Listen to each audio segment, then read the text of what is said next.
Salut les bricoleurs. Alors voici ma première vidéo. Donc aujourd'hui je vais m'attaquer à ces jolies poutres bien foncées qui entourent le micro-ondes du gîte. Voilà, donc c'est de la poutre, je ne sais pas de quel type de bois. En tout cas elle était vernie et très foncée. Voilà. Et donc pour moderniser tout ça, donc je l'ai dégraissé et je l'ai légèrement poncé. Et donc je vais utiliser le produit Relook Meuble que j'ai trouvé chez Leroy Merlin. Voilà. Tac. Alors là, c'est l'effet bois naturel. Il y en a différents modèles. Et donc, il est composé d'une base et d'une finition. Voilà. Donc, a priori, la première couche, c'est un petit peu jaune. Et en fait, la finition va donner l'effet nervuré du bois. Apparemment, c'est top. Donc, j'ai décidé de l'essayer. Voilà. À bientôt pour la prochaine étape. Voilà, donc j'ai commencé la première étape en allant poser la base. Donc j'ai mon pinceau, hop. Voilà, donc là j'ai pris juste ce qu'il y avait sur le couvercle.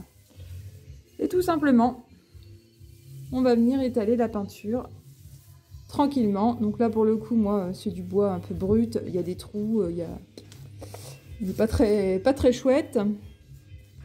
Bon, en même temps il est nature. Voilà, pour vous montrer un petit peu le produit. Allez, je reviendrai pour la suite. Voilà, la première étape est terminée. Donc j'ai mis une couche de base. Il est conseillé 1 à 2 couches selon le bois en fait et la couleur du bois en dessous. Donc moi j'avais un bois très foncé. A priori, je pense qu'il faudra une deuxième couche pour avoir quelque chose de plus joli, plus régulier, puisque là, vous voyez, ici, j'ai repassé un peu pendant le séchage et du coup, ça m'a enlevé un petit peu de peinture. Donc, toujours bien faire quand c'est encore bien humide et quand on veut repasser une deuxième couche, la faire quand c'est bien sec. Voilà. Voilà, donc j'ai fait mes 3 couches de base.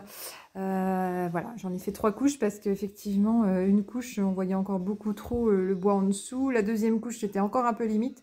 Là, je trouve que 3 couches, on est bien. Limite, ça me donnerait presque envie de laisser comme ça parce que je trouve que ça éclaircit bien et que c'est pas mal. Bon, alors je vais quand même me lancer dans l'effet bois. Et puis si vraiment je ne suis pas satisfaite, peut-être que je repasserai à la peinture directement. À tout à l'heure. Voilà, alors je vous avoue que je suis un peu perplexe. Je suis quand même quelqu'un qui bricole pas mal. Et quand je vois le résultat, je pensais pas que ça allait donner ça. Sincèrement, on voit à peine le veinage qu'on a voulu faire.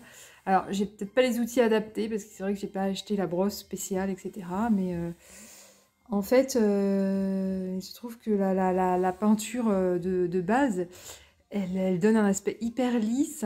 Et ça glisse dessus. Donc en fait, le produit... pour faire la finition, il est très liquide, vous voyez.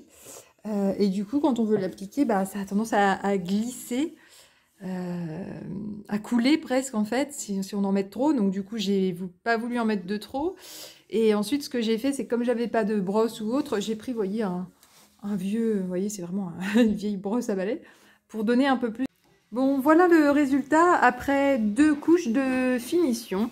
Donc au départ, j'étais pas fan du résultat. Et puis finalement, avec 2 couches et une fois que c'est bien sec, c'est plutôt pas mal. On dirait quand même de jolies poutres. Voilà, naturelles. Voilà. Alors par contre, c'est vrai que pour la finition, il faut faire bien attention. Là, moi, en l'occurrence, j'avais pas beaucoup de longueur. Mais je pense que sur une grande table ou comme ça, il faut éviter de faire des coups de pinceau. Parce que sincèrement, ça se verrait et ce serait vraiment pas joli. Voilà, donc Relook bois, c'est terminé.